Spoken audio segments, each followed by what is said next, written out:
Hello, welcome to our worship facility webinar, Audio Consoles Guide to Selection, Training, and Adoption with Samantha Potter, sponsored by Allen and Heath.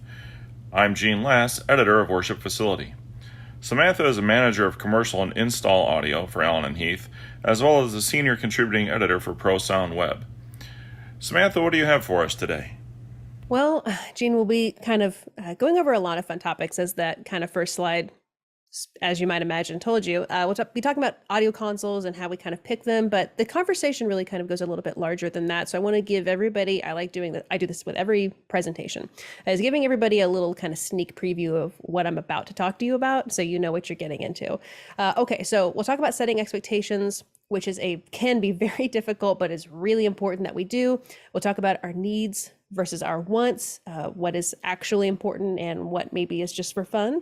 Then we'll also hit IO. We'll talk about buses and processing, because this is a console conversation. And then we'll talk about training as well. And I've got a couple of extra notes that I think are worth giving to you all. So that's what we'll be hitting. But let's rewind a little bit. We'll talk some about me, just so you know who I am if you've never seen me before, which is, I'm imagining most, or if not all of you. So first and foremost, I'm an audio engineer. I've been doing audio engineering and specifically live sound for the better part of it. I think I'm right at about a decade now. In addition to that, I've also been an educator and an editor for quite a few years. I help publish Church Sound Magazine with ProSound Web, and do a lot of education for organizations just like this, or at NAM, or our own programs, or with Allen and Heath. I do lots of teaching with them. That's a big part of my life, is writing and editing and teaching. So that's partially how I ended up on your screen today.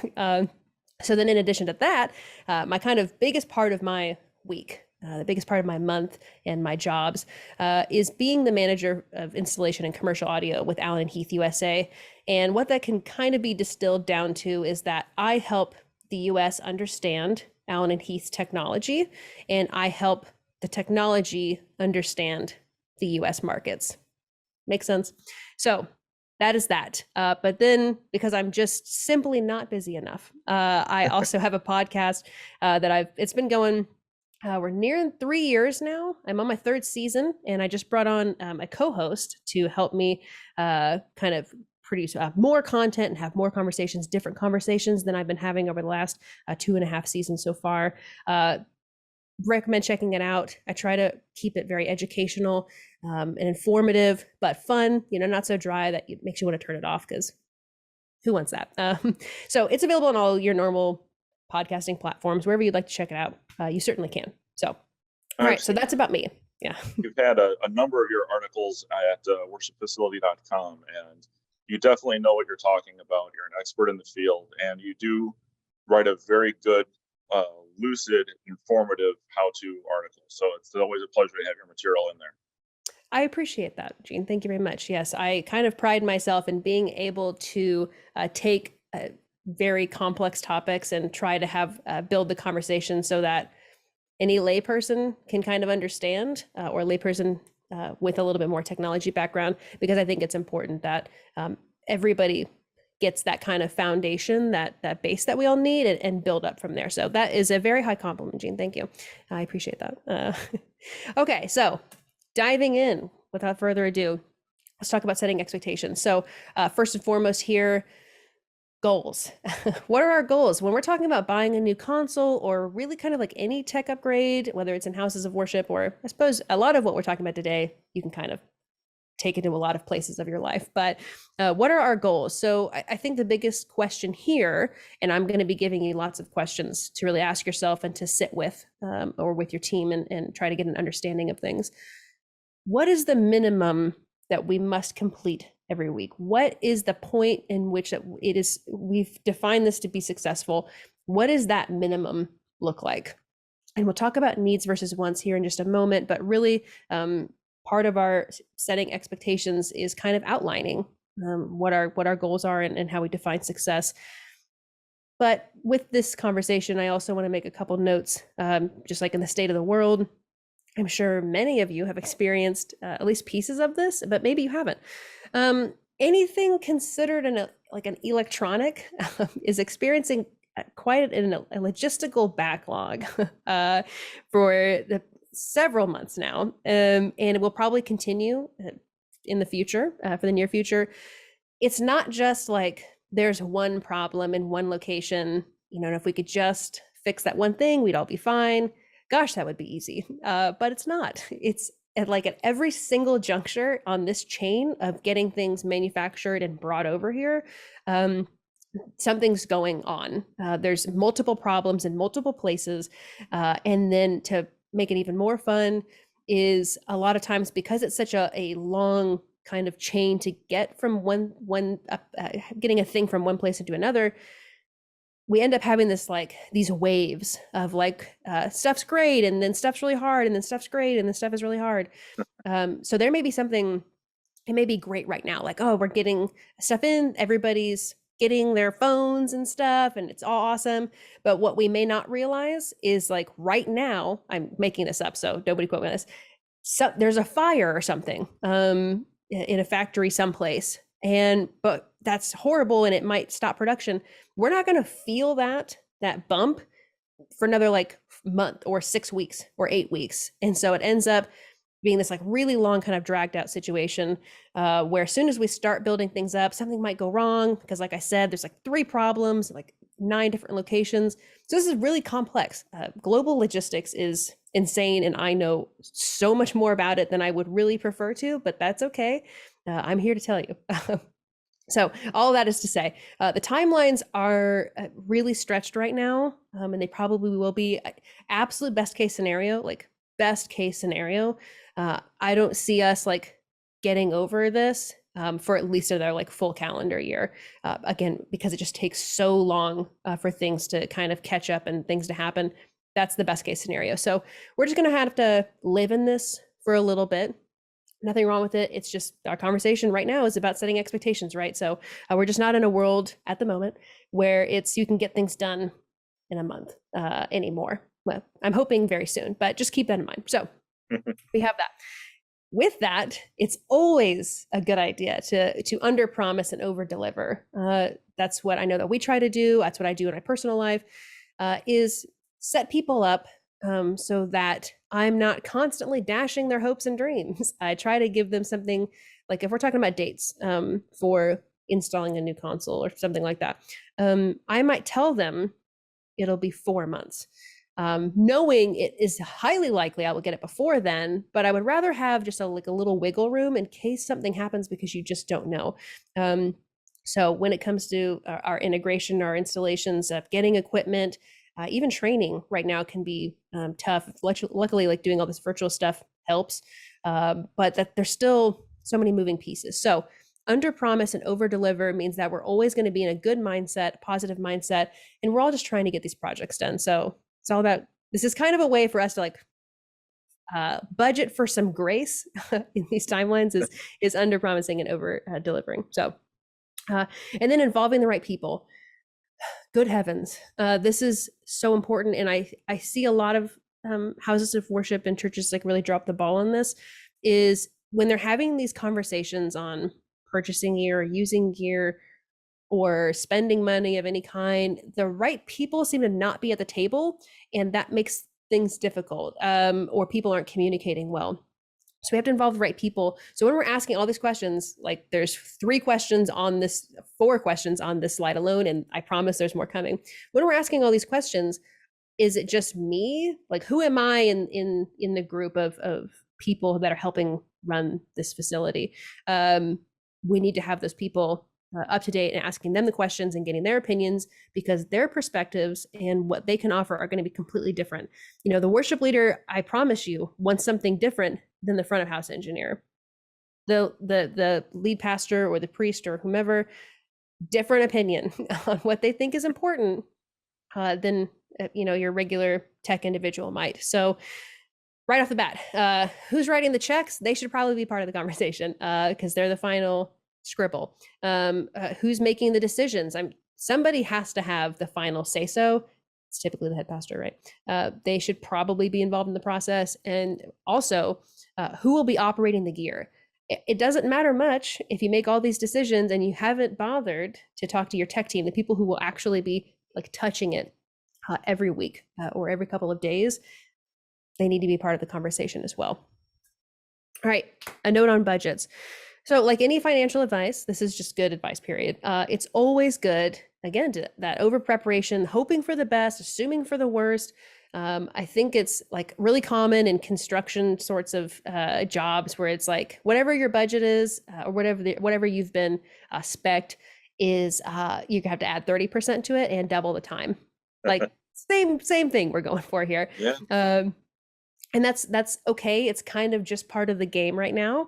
But just like you would get, I've had multiple bids on, I need some landscaping work done. So you get at least like 3, right? That's the rule.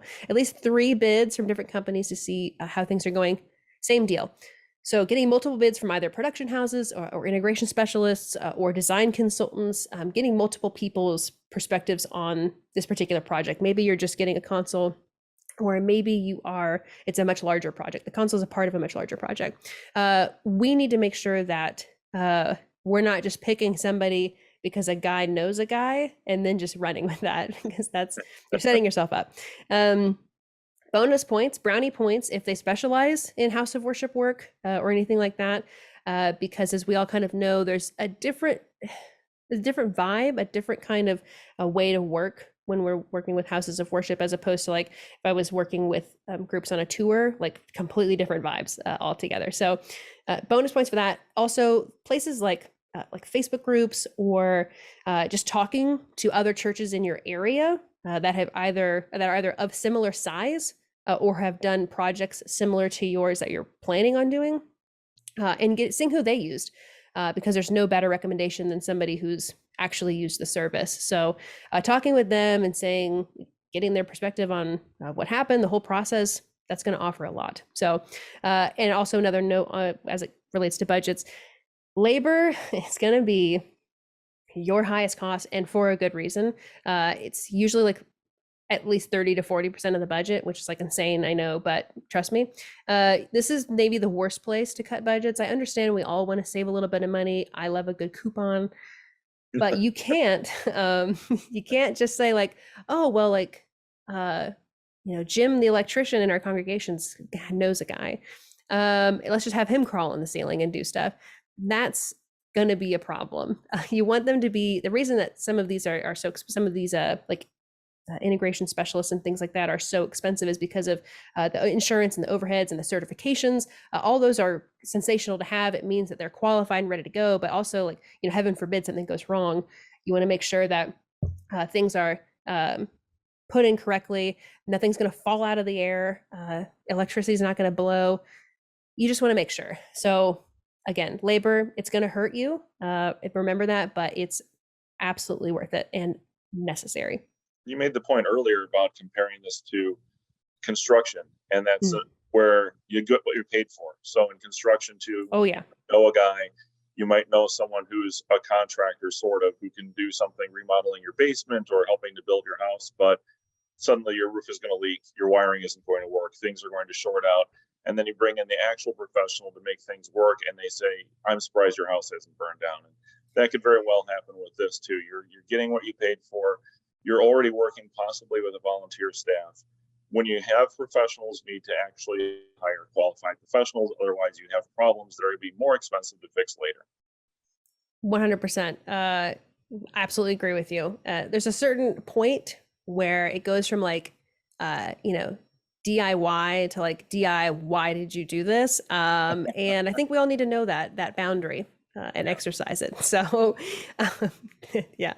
Okay, so we've set the expectations. We know like what our goal is. We know what we're kind of aiming for here, but now we need to define things a little bit more and really separate our needs from our wants. So it's always fun to set up, dreams are great, right?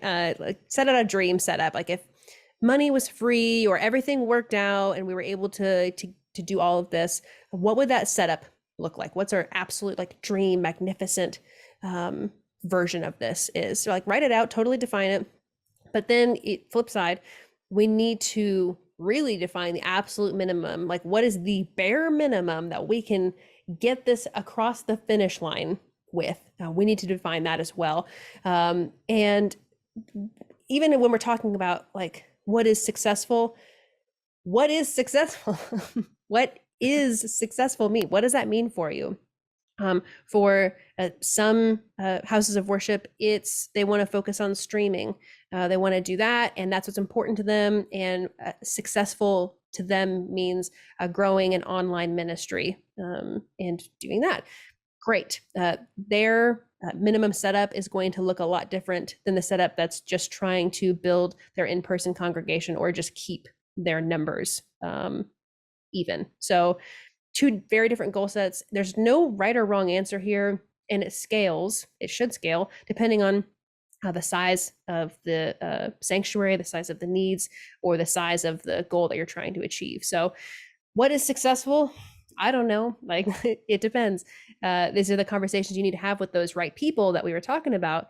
What is successful, again, to the worship leader is going to be different than what is successful to the head pastor or to the front of house engineer or the person who's running the stream. They're all going to have different views of what's successful. So we've got that. And then it's like, okay, so what are we unwilling to budge on? Like, yes, we have the minimum that we need to like get this horse across the finish line. Couple ropes and we're all just pulling kind of deal. But then it's like, we have to decide, what are we unwilling to budge on? What is our beyond just what is the very minimum that we technically need to get over? This goes back to your goal. Let's use the streaming example. So if our goal is to have a successful stream or grow our online ministry, we should probably be unwilling to budge on the quality of computer that's running the stream, something like that. It's something that we cannot do without. Like, yes, you could technically feasibly go with a lesser computer and again get the horse across the finish line. But if we want that to be successful, if that's our key performance indicator, that's our metric, what we're measuring ourselves to, the success is growing our online ministry. Maybe it's a little bit more than just getting the horse across the finish line. It's what we're unwilling to budge on is having this sort of cockpit of technology that's going to help grow said ministry. So we've got that. And then there's this whole other part where it's like, what is an investment? What are we putting money into? And we'll talk about investing in people at the end, but right now, if we're talking about like consoles and other gear, what is an investment for us? Is it important that we have super nice microphones, or is this one of those just get it over the finish line kind of deals? Or do we want to invest some money and know that we will use this for years to come? And we all kind of do that anyways. Like, nobody likes to waste money. So we want to get the most bang for our buck.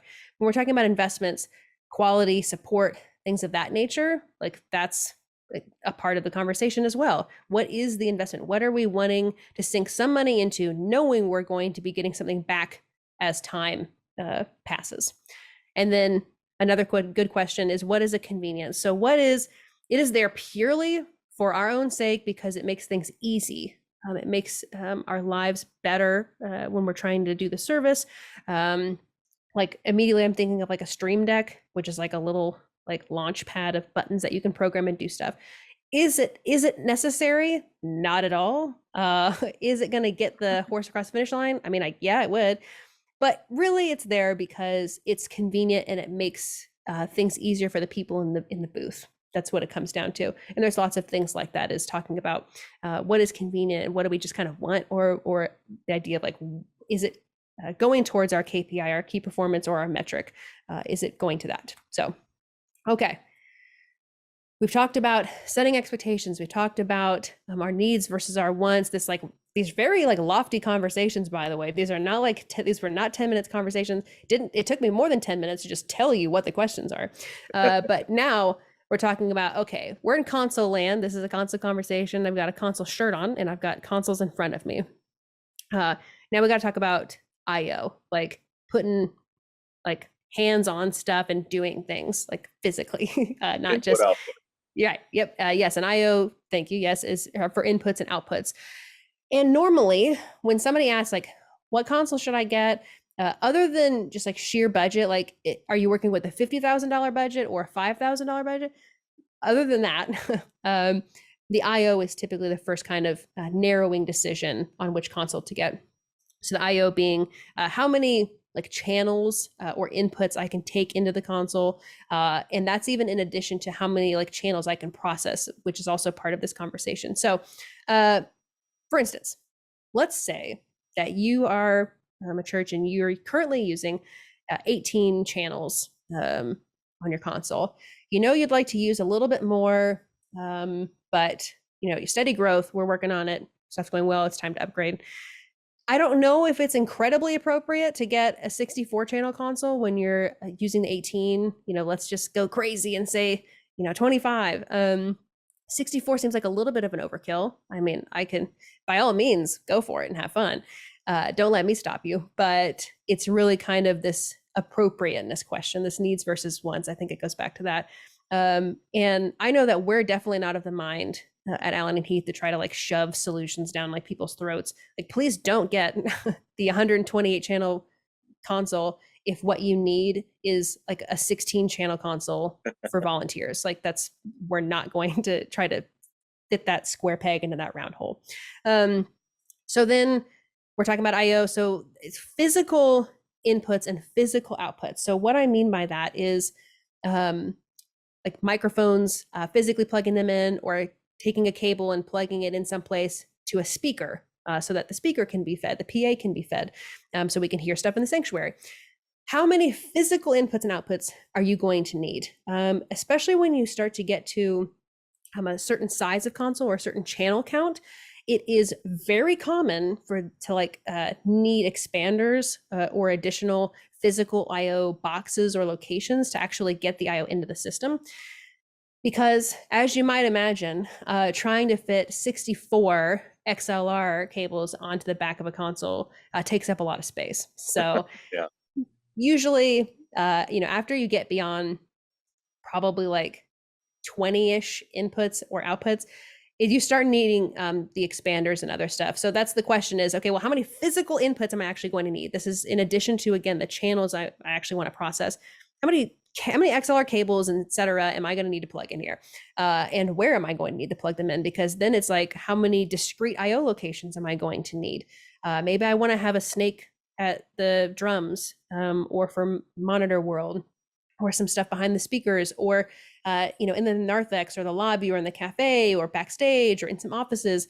I need to know how many different locations I'm actually going to need to do those drops, because that changes things. If you have one giant IO expander with 40 inputs on it, but you actually need to grab inputs from like 6 different locations, that huge box isn't really going to help much. At least you'll have to be running a lot of cable, and that's never fun. It's also expensive and goes back to that labor comment. But knowing maybe we just need like 3 boxes that can do 12 inputs, and we'll just sprinkle those throughout. Perfect, great. At least we understand what our needs are. And then I also had a note here about a channel count not equaling the physical IO. So don't let that get to you. So when I'm talking about IO, yes, I'm talking about physical IO, but also like sheer channel count. How many inputs am I going to want to process? How many things am I going to want to affect? And we'll talk about buses and processing here in just a second. But really understanding the difference between when I see like for instance, we have a series of consoles called Q, and the number associated with the model number or model name means that's how many plugs are in the back. So if you get a Q16, you know that you've got 16 inputs on the back. It's nice and easy. There are other console manufacturers that also do that.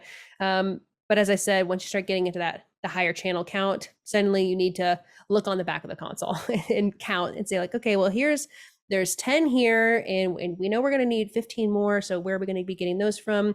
And then this channel count of, yes, I've got 10 plugs here, I've got 10 plugs over there, and 10 more over there. But I need 40 channels of processing. Great. That's another layer to that.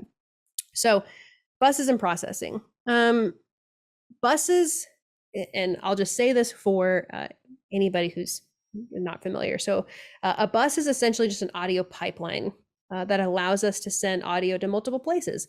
A lot of times it's special mixes, we're going to special places for special needs. So the more buses that we've got, or the more that we can configure them and we can change the system setup, the more valuable the console itself and the setup is. So I've got a few examples here of kinds of buses and things like that, but essentially understanding, okay, so a lot of consoles, including ours, is you can say like maybe the manufacturer will spec, we've got 42 buses. So the Avantis has 42 buses on it. And I have complete control over what I want those buses to do. Maybe I want to have more group processing, or I want to do more effects. I can really just like sit there and tinker with it until I'm getting the console set up exactly like I need it or want it for that particular day. Not even permanently. This is completely not permanent, just for that day or for that event. And that adds a lot of value, and that kind of plays into that investment conversation as well. Like if we get a console where certain things are locked in, it's locked in. I can't make that change later. With this flexibility, we can kind of pick and choose, like, well, we have more musicians on this setup, or during Christmas we go like nuts, and we have way more musicians going on. We need a lot more monitors. The ability to just tap a couple of buttons and do that is insane. This was like not a thing for a long time, and now it is. So I want us all to acknowledge and appreciate it. So, okay, so with these examples, so some consoles, as I said, have those flexible bus structures where we can choose what we want to do with them, and change how they act. So for example, for this production, our orchestra pit, is quite small. So we only really need 2 auxes. It's an orchestra. They're not all doing in-ears. That's just not how they function. But we've spec'd a really complex PA. So we need at least 5 matrices. And a matrix is, and we can get into this if you guys would like to, but a matrix is like a bus for buses, where you can, like, for instance, take the main left right that's going to the PA and send it to something called a matrix and just say, yeah, I just copy this. I want exactly that, but I'm going to manipulate it a little bit, change it a little bit, and do something, send it someplace entirely different. So I want to have 5 matrices because I want to be able to kind of tune and control my very complex PA without having to worry about like 5 master faders. Like that's ridiculous. That's crazy. Whereas another example, this production utilizes a lot of effects engines. We want to get really artsy and nuanced with that. It's really important to the production or what's going on. And so we want to dedicate more buses to those effects engines so we can do more stuff, but we don't really need group processing as much. So I just don't have to use them. I can take those buses and put them someplace else that better suits whatever we're doing that week in worship. So much value in that. So continuing on the processing conversation in buses, we talked about channels a little bit. So auxes, which is a bus, is basically a special situation for musicians. As you've probably seen, whether you've gone to concerts or at your house of worship, maybe you've got it set up this way. Like some musicians will have in-ears, and they'll have a little pack. Maybe they've got a little, what's called a personal monitor mixer right next to them.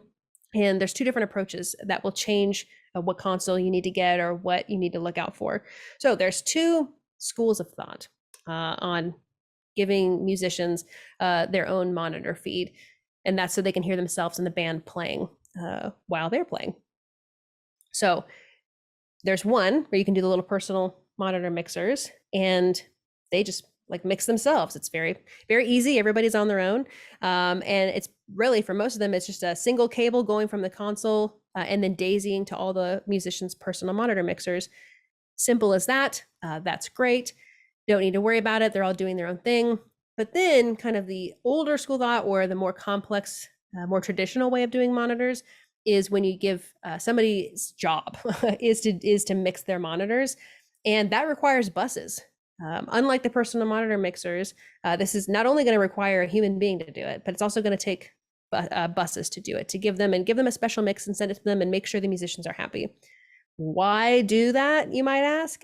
Because if the musicians are really busy, or you just don't want to invest in the personal monitor mixing scenario, is having somebody there to make sure that they're hearing what they need to hear. That means that they'll perform better and everybody has a better time.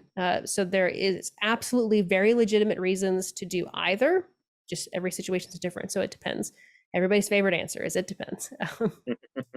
But then also when we're talking about all those buses is, are these auxes going to be in mono or stereo? Let's say we've got somebody running it. Maybe the front of house person is doing monitor mixing for the musicians. Are they going to need mono or stereo auxes? Everybody loves a stereo aux. I'm sure that's the preference. We are binaural creatures, so we like that.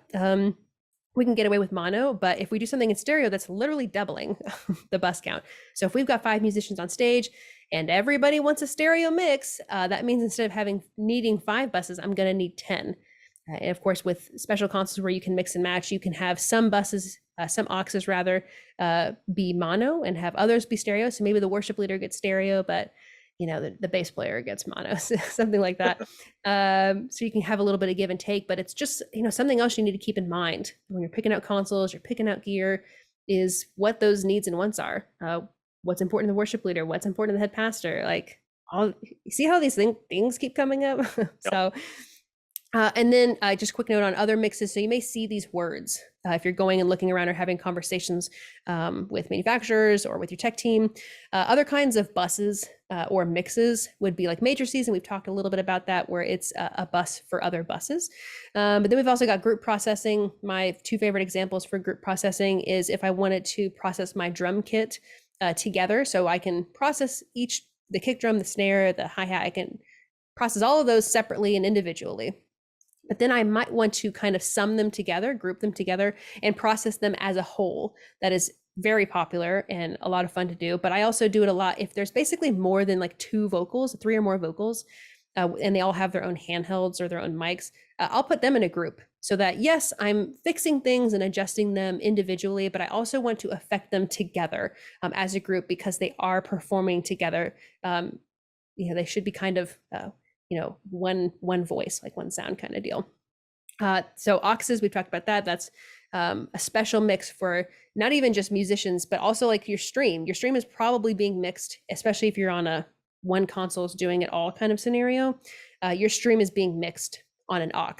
Gonna need that. Probably gonna need it to be stereo. So that's actually 2 buses. Then we've got our PAFL bus. Sometimes other manufacturers call it like a Q bus or a monitor bus. It's basically just a way for the person running the board to be able to hit like solo and listen to something in headphones without disrupting what's happening on the PA. And then the effects buses as well, which we've talked about a little bit. Maybe I want to have 9 different reverbs going on this, and I'm going to need that. And they all need to be stereo, so I actually need 18 buses for that. So just conversations like that. So you may see those words and those phrases as well. And then just channel processing, like just purely by itself, what is available to process on every single channel is also important when you're picking this out. Is there just one single kind of compressor or EQ available? Can we swap it out? Does the console have the ability to do that? Is that even a thing? Can we change how we process the stuff so we can have different techniques or try different things for our musicians? That's also a part of it, is all of this kind of these buses and processing that I've been talking about, each and every single one of those will have a strip of processing available with EQ and dynamics and maybe a gate and panning and so much. And this is not a live sound class, so I won't really go into it, but just really understanding like what, and this is a conversation with your tech team, like what do they need on most of the channels, like what is their approach to it, how are they mixing, and how are they using the tools at their disposal, and what could they do if they had more or different tools at their disposal. So keep that in mind. Okay, so training. This is like the least cluttered slide of all the slides today, but it's perhaps the most important part of this entire conversation is training. You can do all of this work, everything that we've talked about so far today, and it kind of means diddly if your like team doesn't know how to use the hammer. You can give them a bunch of nails, but if you just like give them a hammer and say, well, good luck with you, it's not, the hammer will not be used to the best of its own ability. Maybe they're using the wooden part of it. I don't know. But training is really the gift that keeps on giving. And I understand it's really hard to quantify like dollar for dollar what that training is going to get, but it's every dollar is going to take your team so far. It's not only just making that investment and saying this is important to us, but also like we're investing all of this money and energy and time into our audio system or our video system or what have you. Wouldn't it be great if we were able to get as much as we possibly could out of this equipment? I mean, I hope the answer is yes. Otherwise, I have something I can, sell you. I've got some magic beans or something. But that is so important. Like, especially when you start talking about digital consoles, they get really complex really fast because they're powerful, and the computers are only getting more powerful. So we want to make sure that we're training our teams and they have confidence walking up and saying, I know what at least most of this does, and we can use these tools, and that they're always willing to learn more and do more, whether it's like training just like this, or you go talk with a rep, or you get some hands-on like personal training. It really, really matters. I cannot possibly stress this too much. It is vitally important. It doesn't, if you spend $1 million, but you don't have anybody properly running it, like, what's the point? I don't understand what the point is. So take the time, make that investment into your team. They're there every single week, probably volunteers. Let's be honest. They could be doing anything else, but they're choosing to be there and give their time. Let's give back to them a little bit, investing in them and in the equipment, and understanding and knowing that not only is our investment in the equipment being used to its full potential, but we're also going to be kind of reaping what we sow, in that we can get more people involved who are more educated. We can get more training. Like, it just keeps, like, I don't know, insisting upon itself. Like, it's a really good cycle of things to happen, is this training. Like, there's the only, bad training is like non-existent training. So, okay. Couple of extra goodies here, a couple last notes. So again, this is a conversation for your tech team. Maybe just like throw this word around so you like sound super awesome, but you need to make sure your team understands this. So latency in digital consoles is not really talked about enough, but it really should be, particularly if your worship team is using in-ears. Every tiny millisecond matters significantly when we're talking about musicians using in-ears, because they're sitting there strumming or singing, and they're hearing the vibrations through their body. But if what's getting back into their ears is delayed by a certain amount or is arriving late, it becomes really disorienting. And it's very weird. Then you start to feel not only like physically far away, then you start playing louder and things get out of control, but also it's just a very weird sensation. And so having a conversation with your team about latency, and it's like making sure that they're trained up on, is latency important to us? Because we're doing in-ears, and it should be. Do we want things that are going to have a fixed latency or have phase coherency, stuff like that, where we can just kind of rely on the console, and it's just 1 or 2 or 3 less things we have to worry about. We know it's going to perform. It'll be great. Have that conversation with your team and make sure your tech team understands latency and things of that sort. But then also, okay, so we're picking out consoles. What other things are important? The workflow, significantly so. If you like all the specs and all that works out great, love it. I'm happy. But the workflow of the console has to match with the person's brain who's using it. So I may have all the tools, but if we get your hands on a console and the way that the manufacturers want you to use the console doesn't match with the way that person's brain wants to work, it's going to be clunky and really hard and painful learning opportunity. So that's always really important. But also things like numbers of faders, DCAs, and spills. Sometimes people love touch screens. They want to do that. They don't need faders. New school only. But then other people love faders. They want to have something underneath their hands that they can physically touch that's not, imaginary. They want to use all 10 fingers and be able to do that. That also changes which console you might want to pick out, because if you want lots of faders, that'll change things. And then DCAs. DCAs are not buses because you can't process them, but they're basically like remote controls, like for your TV, like the volume control. That's pretty much what it is for your audio channels. So I can have DCAs that's usually a fixed number. So a console might come with 10, and that's what you get. But knowing like, if we use DCAs a lot for really quick groups of volume control and changes and muting, great. We need to know how many that is. And things like spills. So maybe we don't have as many faders but we still want to use the system.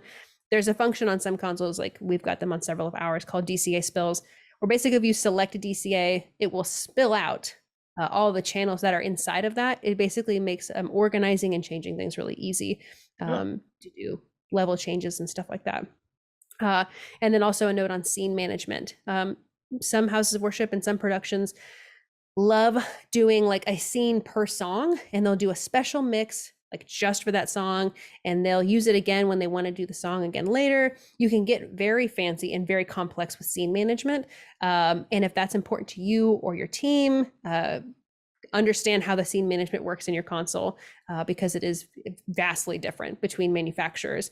But maybe you're just, you just save it once and you've got an emergency backup scene and you're good. And that's fine too. So maybe that's not important. And then a final kind of note here. So local reps are just awesome. The local reps are really the boots on the ground folks who know a lot. They're very knowledgeable. If they don't know the answer, they know who to go ask to find the answer. And this includes that they can get you like samples and demos and get your hands on consoles to actually start using things and get an idea from. They are super important. So at the very beginning, I mentioned that I help manage all the installation audio for Allen and Heath here in the US. The US is like a really big geographical area, and I am but one person. I cannot possibly give every single person who's ever wanted to get an SQ demo, like I cannot go give that to them myself. We need people. We have this, there's so many manufacturers that have so many great reps. And I don't think enough churches use them and utilize them and just start a conversation with them. Like, hey, we're thinking about doing this. Can we take a look at it or listen to it, or get it in our room and play with it? Like, you're going to do that through the reps. So I cannot recommend them enough. It's just, they're a great resource out there for you. So I think some churches are afraid to contact their local rep because they think that they're going to be pushed into buying something else. But I think a good example is if you've bought a car from a local dealership. yeah, If you use the good rep at that dealership, they're going to help you use that car and maintain that car and answer any questions they have after the sale. They're not going to try to sell you another car. You just bought one. They're going to try to make sure that you're satisfied with your product, and an audio rep can do the same thing. yeah, it all comes down to good manufacturers and good reps don't want to just get the sale. Like, that's not what it's about. Like, yeah, that's like at the end of the day, like what the business is, but it's about giving people good experiences, solving problems, and not tarnishing everybody's like branding along the way. Like, what good does it do anybody to sell you a console that you hate and nobody knows how to use and just watch it, the whole thing go up in flames? That hurts literally everybody. So good manufacturers and good reps will not do that to you. And if you're getting like used car salesman vibes while they're talking with you, maybe just go find another one. That there's plenty out there. Okay, so that is the last slide from me. I just want to thank you all for hanging out and listening to me talk for, I imagine, too long. But I just want to say thank you. And thank you, Samantha. That was some great information today. I think people have learned a lot. And thank you for attending the webinar. If you have comments or questions for Samantha, please email them to me at glass@worshipfacility.com, and we'll get you some answers. As an attendee, you're eligible to receive an additional discount to attend Church Facilities Conference and Expo, CFX, the largest expo dedicated to the needs of churches. It's being held this year, October 24th through 26th in Dallas. You can visit www.churchfacilitiesexpo.com to learn more. Again, thank you, Samantha, and thank you to our sponsor, Allen and Heath.